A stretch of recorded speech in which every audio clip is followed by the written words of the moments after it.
Well, you're an inattentive husband and a terrible parent. Oh, says Father of the Year. Number 10. Losing all his bones. In this somewhat off-brand episode, the show delivers 3 mini-episodes based on fan ideas. They're mostly god-awful. In one of them, no bones about it, Peter gets 3 wishes from a genie. And when he nearly gets into a fight on the bus, he uses one of them to wish he has no bones. And I'm gonna break every bone in your body. I wish I had no bones! Done. He quickly realizes this is a mistake when he becomes a burden on his family and is only useful as a Hollywood stunt mat. This one is kind of a layup to say that Peter got what he deserved. He literally wished for it. Well, actually, I won't be a stand-up comic. I'll be more like an amorphous blob comic. Oh, I gotta write that one down. Number 9. Kicked out of New Quahog.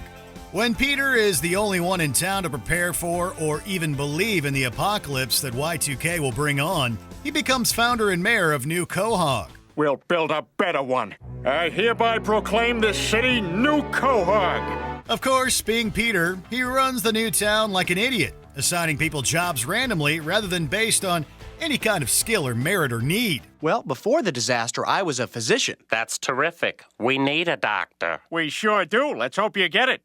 Now, pick a job out of the hat. Naturally, things descend into madness pretty quickly, and Peter is to blame. It's hard to feel bad for him when the townspeople inevitably revolt and kick him out of his own town. Honey, I'm sorry I got us kicked out of New Quahog. I guess nobody really needs guns. I'm not always right after all. Number 8. Losing his eyesight. When Quagmire inadvertently saves the life of a woman having a heart attack, Peter becomes jealous of all the attention he gets. People are gonna know the name Peter Griffin, even if I have to shout it from the rooftops. You hear that, world? I am gonna do something that people will remember me for. In an effort to become famous like Quagmire or Joe, the hero cop, Peter decides to break a world record. And the one he chooses for whatever reason is to eat the most nickels. Peter, you're really putting away those Mentos. Oh, these aren't Mentos, Lois. Peter has never been the brightest guy out there, but he really should have seen this one coming. He gets nickel poisoning and loses his vision from his ridiculous attempt. Peter has a lot of terrible things done to him throughout the series, but this one, he does to himself. So, how's your hammer hanging? Hey, somebody smoking in here? Number 7. Wheelchair fight.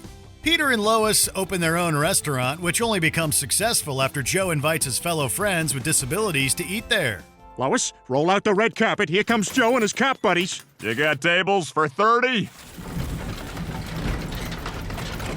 Peter, unhappy with the clientele, excludes them from the restaurant, and they retaliate, resulting in a huge fight. Peter will give you one last chance to let us in. What are you gonna do, Joe? I'm up here. And you're down there. Literally, a huge fight. The officers and wheelchairs unite into a giant robot, eventually destroying the establishment and leaving Peter injured. Help! Help! Somebody help me! Talk about instant karma. We don't know which is worse, the fact that he rejects people with disabilities or the fact that he does this to his friend. You'd think after being pals with Joe for so long, he would have learned a little more compassion. But I've been in a wheelchair for 45 minutes now, and I see how tough it is. Number 6. Stuck to the couch. Peter has always been lazy, but who knew his laziness could lead to actual physical harm? When Peter spends an entire weekend binging TV, drinking beer, and eating junk food in his underpants, he ends up getting stuck to the couch in his own grossness. I've seen this before. It's from Ethan Allen, if I'm not mistaken. Am I gonna be okay? You'll be fine. Something like this could only happen to Peter. His slovenly behavior is clearly unmatched by any other. Peter, enough is enough. That couch is coming off. We're sick of your shenanigans. As if that isn't bad enough, refusing to remove the couch from his back, he falls down the stairs, is knocked unconscious, and finds himself in an elevator with God talking about where he'll spend eternity based on how he treats his family. Well, you're an inattentive husband and a terrible parent. Oh, says Father of the Year. But more on that in a moment. Number 5. Getting beaten up by Lois. If this episode were any indication of where Peter might spend his afterlife, he'd definitely be heading down in God's elevator. Peter historically is a bad husband to Lois and a bad father to his kids. Gather around, everybody. $10 is all it takes. Step right up and fight my wife. In fact, he belittles and insults Lois so much that she takes up martial arts in order to regain some of her own strength and power. Peter, I'm sick and tired of hearing you whine about the leafers. Take some action. Free the beast!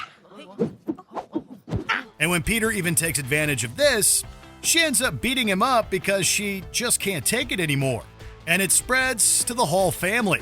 We're not condoning domestic violence by any means, but we can't help but think that Peter had this coming. Man, I'm glad we got that out of our systems. I wonder what came over us. Maybe people are just naturally violent. Number 4. Fired from the Pawtucket Brewery. Peter's general level of incompetence spreads to every aspect of his life. Nevertheless, he somehow manages the promotion at work to forklift operator. Griffin, I actually came to tell you that you're being promoted to forklift operator. Surely there was someone more qualified after the previous operator retired. Given his new power, Peter wastes no time in abusing it.